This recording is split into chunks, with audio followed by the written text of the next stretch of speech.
السلام علیکم ورحمت الله وبرکاتو. امید ده انشاءالله ټول د فیسبوک ملګري به ښه ژوند ډېر ښایسته دی، ډېر ښکلی دی او الله تعالی د ټول دنیا د انسان دپاره پیدا کړې ده او انسان ته هر قسم خوشحالي ورکړې ده. په خپل بنده باندې الله ډېر زیات خفه کېږي او چې څومره په دنیا کې د انسان نه علاوه نور مخلوقات دي، دا د انسان تعبیر دی. الان کې د انسان د ډېر زورور ځناور شته، ډېر طاقتور ځناور شته، خو هغه هم د دې کمزوري انسان الله تعالی تابع کړی دی. نو ملګرو، ژوند دی، روان دی، تېرېږي، نسلونه دي، نسلونه ختمېږي، نوې خلک د ژوند ته راځي، نوي ماشومان راوچتېږي، رالویږي. زمونږ د مشرانو په کور کې د پلارانو، په کور کې د موریانو، په سکول کې د استادانو، په مدرسې کې د معلمینو، د مدرسینو، د دوی یو ډېر لوی ذمہواري الله تعالی د دوی په سر باندې ایښودې ده. دا کم موجوده حالات به مونږ صرف د خپل ملک وایو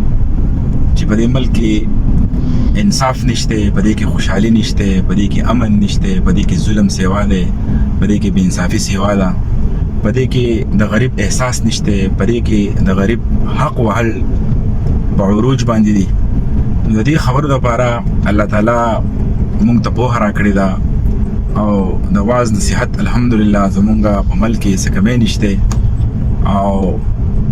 چې څومره مونږ ووایو مدرسې دي، کالجونه دي، سکولونه دي، د دې نه انسانان، د دې نه ماشومان رالویږي، په هغې کې د هغوی تربیت کېږي. خو بیا چې کله پریکټیکلي عملی طور هغه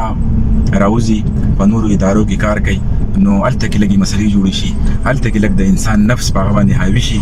او هلته کې د کرپشن یو نوم چې هغه زموږ په ملک ډېر زیات خور دی، د هغې شروع شي، د هغې شروعات وشي او په هغې کې بیا ټول چې کوم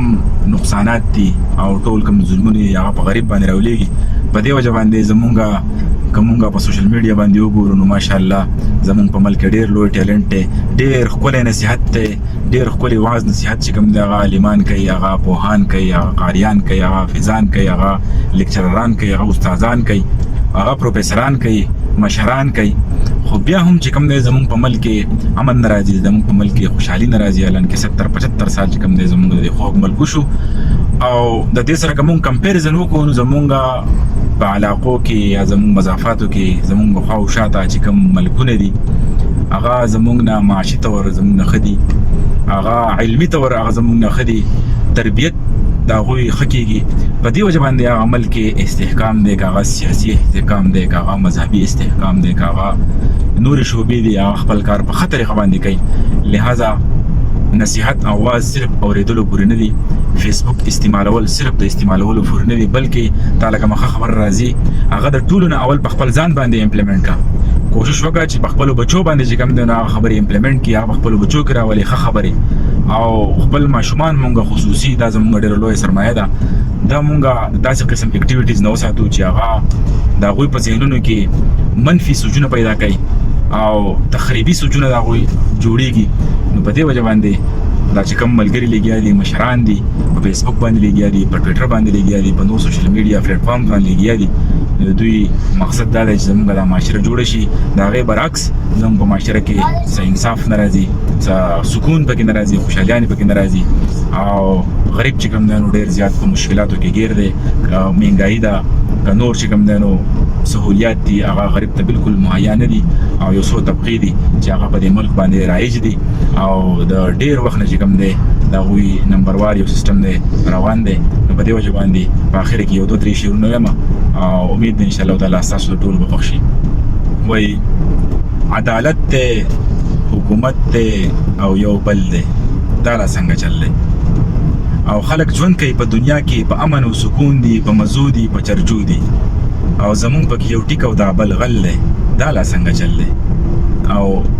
هتکړۍ دي او جیلونه دي، قتلونه دي، کیسونه دي، فکرونه دي، په ګل وطن مو سم غوبل دی، دا لا څنګه چل دی او څوک عالمان او څوک مفتیان او څوک پوهان او څوک قاریان او حافظان دي، خو د قرآن په یو آیات عمل نشته، که دا یو دی او که بل دی، دا لا څنګه چل دی او د وحشت په دې تیارو کې، د ظلم په چپو کې، د اقتدار په دې نشو کې، هر یو مشر پکې یو تر بله غل دی، دا لا څنګه چل دی. او سکولونه مدرسې شته،